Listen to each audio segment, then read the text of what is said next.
But let us not talk about those unpleasant things.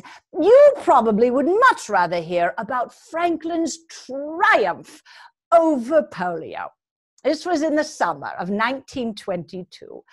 We were up at our summer cottage at Campobello Island, just off the coast of Maine, and we had spent that day out sailing, and there was a fire on a nearby island. We helped put that out, and when we got home, everyone was very hot and very tired. So Franklin and the children ran to the other side of the island, where there was a swimming hole, and then they all ran the mile back, and Franklin said he was tired, so still wearing his wet bathing suit, he sat down to read the mail which had arrived. And as it was getting close to supper time, he stood up and he said he really didn't feel well. He did not want any supper. He was going to go upstairs and lie down. That was the last time he walked up those stairs alone, because by the next morning, he could hardly stand. And by the morning after that, he could not stand at all. We, of course, sent for the doctor. He thought it was a cold with some sort of muscular thing. And then another very well-known doctor came up from Bar Harbor, I believe, and he also was mystified. Couldn't imagine what this was. Finally, after this had gone on for a week or 10 days, I received a telephone call from Franklin's uncle saying he thought Franklin ought to be examined by a specialist in polio. Infantile paralysis.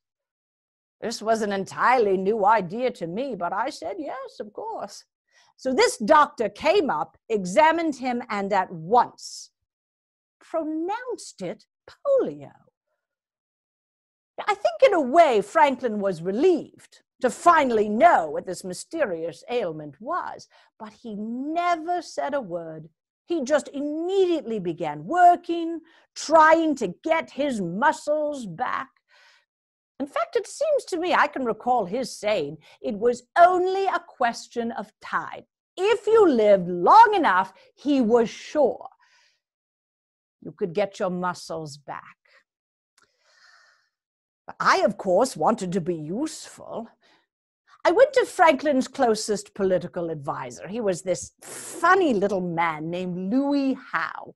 Just imagine a sort of a dwarf, always wearing rumpled clothes, covered in cigarette ash. That was Louis.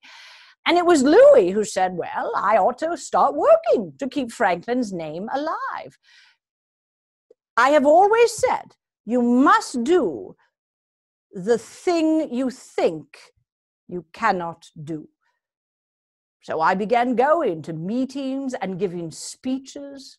And Franklin taught me how to see what I was looking at. It's not as simple as it sounds, really seeing something. For instance, I once toured a hospital for the mentally ill. Well, I thought, I examined that one well. Franklin was waiting for me when I got outside, and he said to me, was it overcrowded? I hadn't the faintest idea. Well, did they have beds in the corridors? Hadn't even occurred to me to look. Did they have beds in the closets? No. Well, what was the food like? Oh, now that I knew all about. I looked at the menus and they were all very good indeed. But what was actually in the pots on the stoves? After that, I understood. After that, I did not just look at menus. I would look in every pot, on every stove. I would feel mattresses, look at the shoes provided. Whether all of this was any use to my husband or not, I have no idea. But it helped me getting at facts, learning to see what our institutions are really like and how they really operate. And I discovered we made a good team.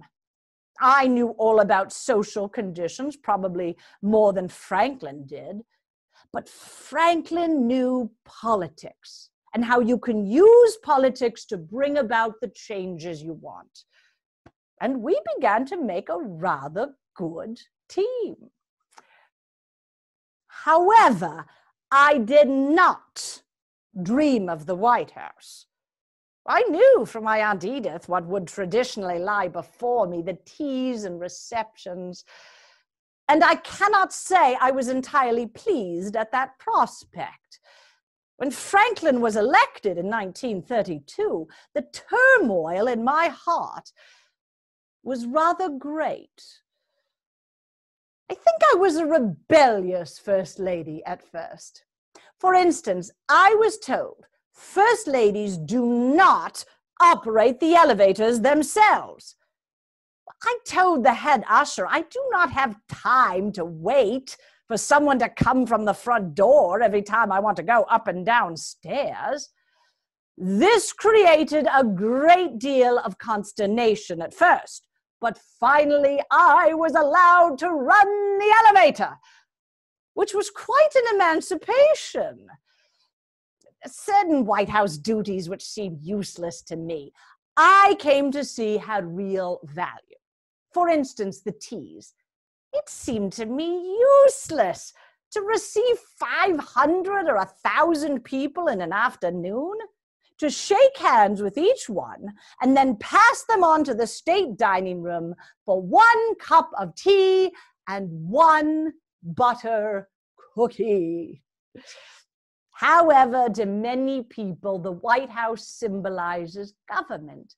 And though standing and shaking hands all day is not very inspiring work, I think it well worthwhile, and I did it every winter, 2 or 3 times a week. But I did prefer to feel useful. If I could travel and talk to people, perhaps I could be useful to my husband. In 1938, a very busy year for me, I traveled 43,000 miles. I gave 100 speeches. The Women's National Press Club told me I ought to go on strike for better working conditions. They even made picket signs that I could use. Union hours for First Ladies and no more than 300 handshakes a day. All this traveling and talking to people was, well, it was not admired by everyone. Someone once did a cartoon. It shows 2 coal miners hard at work, many feet underground, shoveling coal in the pitch darkness. One of them looks up and he says to the other, "For gosh sakes, here comes Mrs. Roosevelt." You see why any woman in public life needs skin thick as rhinoceros hide.